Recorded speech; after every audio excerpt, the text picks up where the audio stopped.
I was good with y'all boys back with another YouTube video. Not today. You feel me? I just reacted to my boy X top 2 favorite artists. But the other motherfucker in the top 2 would be motherfucking Drake. Now, we're finna react to 8 times Drake went too far. Right? No cap. I hope it's nothing crazy, to be honest. You know what I'm saying? Because he is up there. 1 or 2. He's 1 or 2. You know what I'm saying? But we finna hop into this video. If you're new, like, comment, subscribe. And yeah. You know what I'm saying? So you can watch the most recent, you know what I'm saying, things I be dropping. You feel me?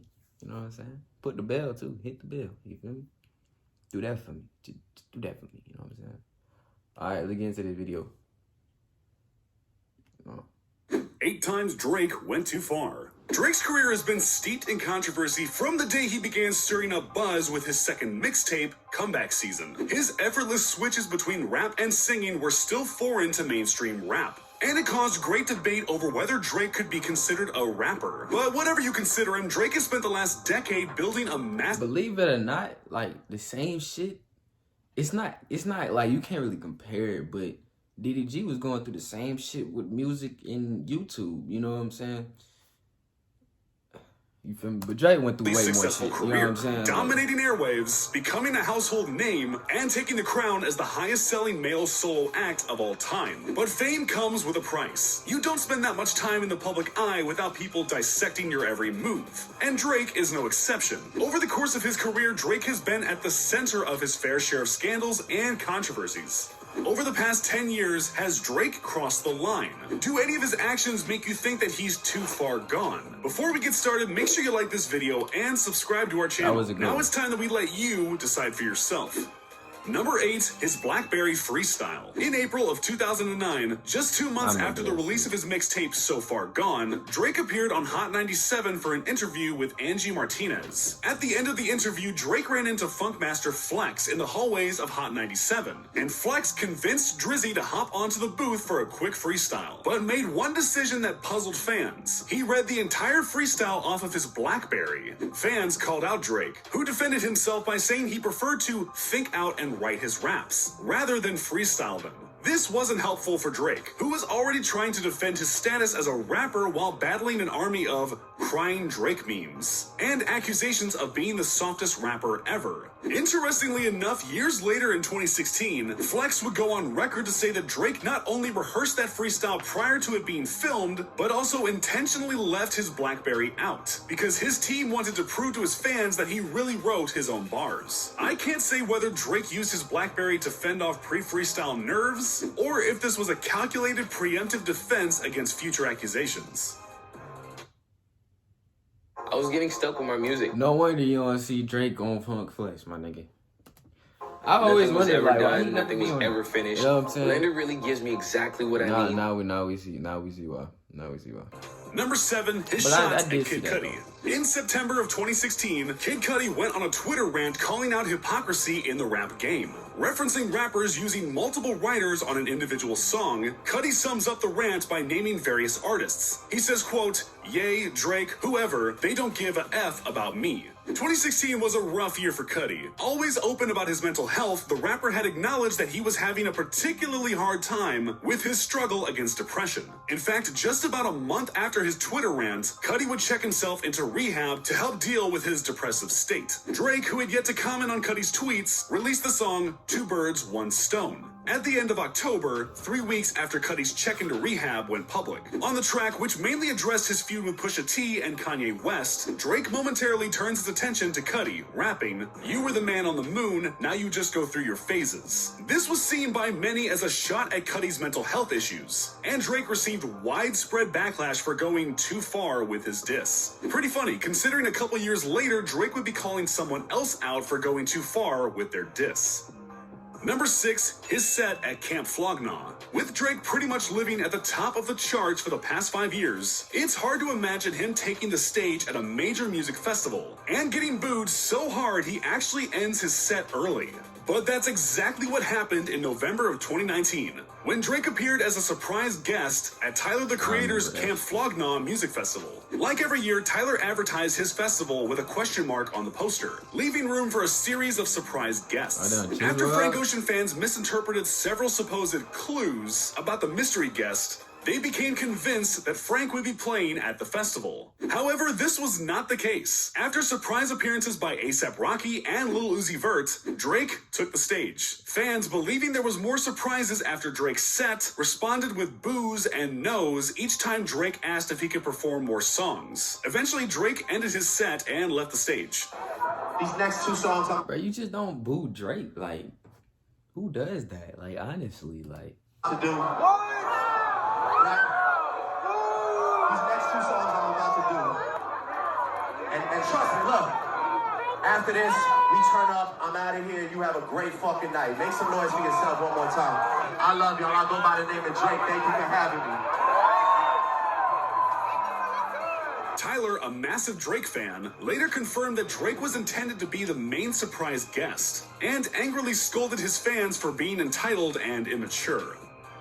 Number 5, his texting habits. When the Netflix show Stranger Things released, it seemed to take the internet by storm. Fans loved the vintage 80s vibe and classic horror themes. But more than anything, it seemed that the world was encaptured with Millie Bobby Brown, the 12-year-old star who played the show's enigmatic character, 11. So it was no surprise when it was revealed that Drake was a massive fan of the show too. It was a surprise, however, when Millie Bobby Brown casually revealed on the red carpet in 2018 that she and Drake text each other every day. I love him. I met him in Australia, and he's honestly so fantastic and a great friend and a great role model. You know, we just texted each other the other day, and he was like, I miss you so much. I was like, I miss you more.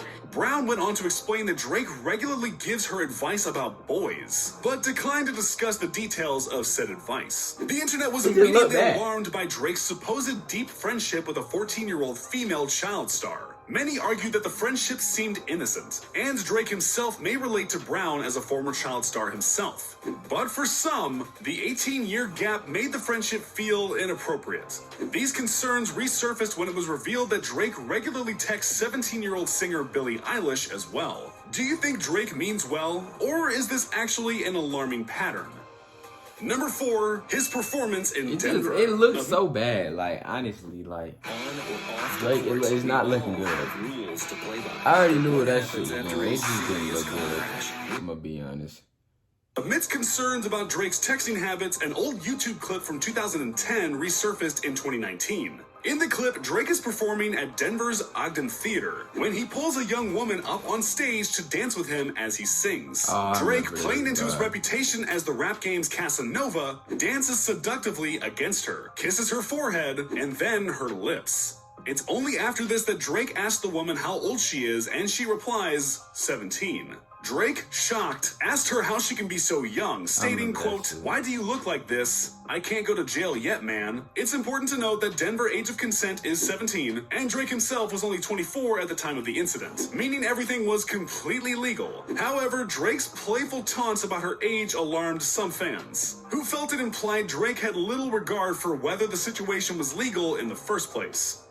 Number 3, his old photo shoot. Drake's highly publicized beef with Pusha T was so lengthy and dramatic that it's easy to lose track of all the things the feud revealed. Pusha T's now infamous diss, Story of Adidon, brought a lot to unpack. In the heat of ghostwriting accusations, paternity tests, and shots at Noah 40 Shabib's medical conditions, the shock value over the diss's cover is often overlooked. The Story of Adidon's cover featured a young Drake in a bright neon green hoodie and a massive grin. Alright, now I didn't know that. That's Drake? I did not know that.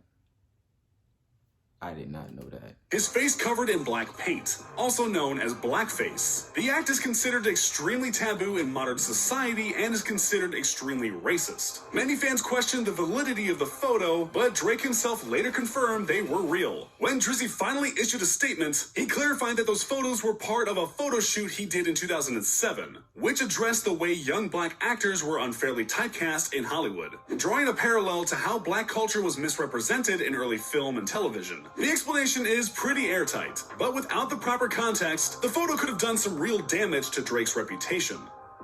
Number 2, his ghostwriting accusations. Drake might be the only rapper in history to win a Grammy from a diss track. But that doesn't mean that Drizzy came out unscathed from his infamous feud with Philly rapper Meek Mill. In 2015, Meek Mill was frustrated about a perceived lack of promotion from Drake for their collaboration single, Rico. Turning to Twitter to air out his frustrations, Meek claimed that Drake, quote, ain't even write that verse on my album.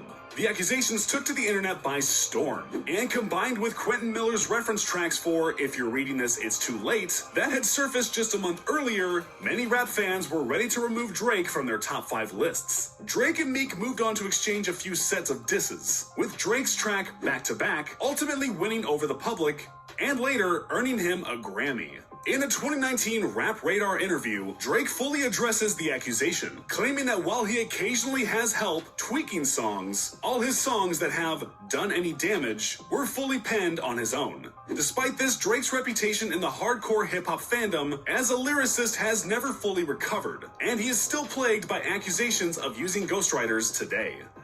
Number 1, his son, Adonis. Remember that Drake and Pusha T feud we talked about? You didn't think we forgot about the biggest part, did you? When Pusha T released the diss track, Story of Adidon, the heart of the diss centered around the claim that Drake had fathered a baby with an adult actress and kept the entire thing a secret. Push viciously attacked Drake for abandoning the child the same way his father, Dennis, had abandoned him.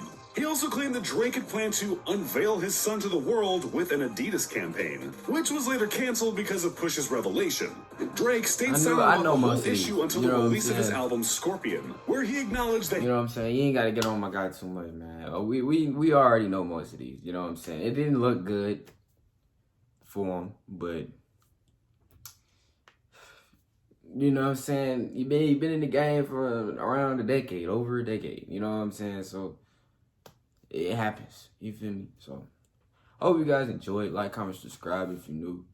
You know what I'm saying? And I'm gonna head out. I'm gonna make sure y'all watch the next video, man. Watch the next video. But we checking out.